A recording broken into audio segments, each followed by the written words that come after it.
Polls are open until 8 p.m. here, of course, but on election night, everyone's always eager to see if there are any early signs that might tell us how the big races will turn out. And joining us as he does every election night, UW-Whitewater Professor Richard Haven. Great to have you here again. Professor, what should we be watching for early, both nationally and here in Wisconsin, that might give us some signs of who's going to win? Well, nationally, we want to watch what's happening in Virginia, where the polls are now just closing. We expect that to be very close. Any call of that one early would be a big surprise.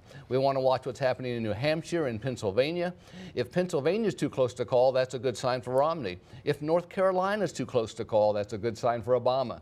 So let's watch what happens with those swing states to see whether or not there's any signal early on about where this race is going. Yeah, I heard a Romney aide told NBC News today privately sort of that if Virginia's a real bellwether, if that doesn't go for Romney, it could be a long night for Mitt Romney. Absolutely. All right. You've done some research here on the incredible amount of money that has been spent on this election. Tell us about that. Well, estimates are that for the entire federal election, that's you know, House, Senate, President, all the primaries, well in excess of $6 billion will have been spent. Wow. That's well ahead of 2008, which is somewhat surprising because in 2008 you had primaries in both parties. Right. This year only the Republican primaries. So why so much more? Well, the most obvious answer is the proliferation of the super PACs. They're bringing in almost $1 billion in the spending, according to our records now, and it may get higher.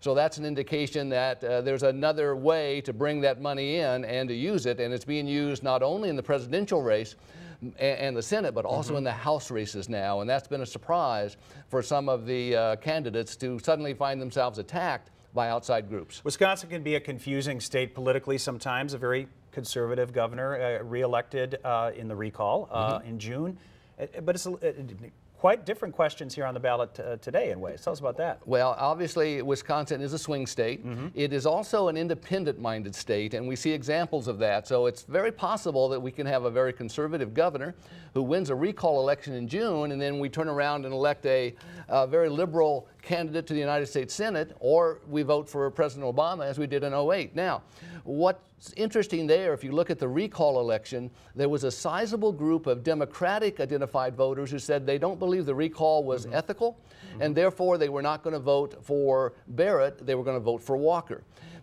They also said they support President Obama, and that's why we saw President Obama up in the polls while Walker was up in the polls. All right, Professor Richard Haven, he'll be with us throughout the night. If you have a question for him, post it on our Facebook page, and we might just ask it to him here throughout the evening. Thanks for being with us, Professor. We'll be right back after this.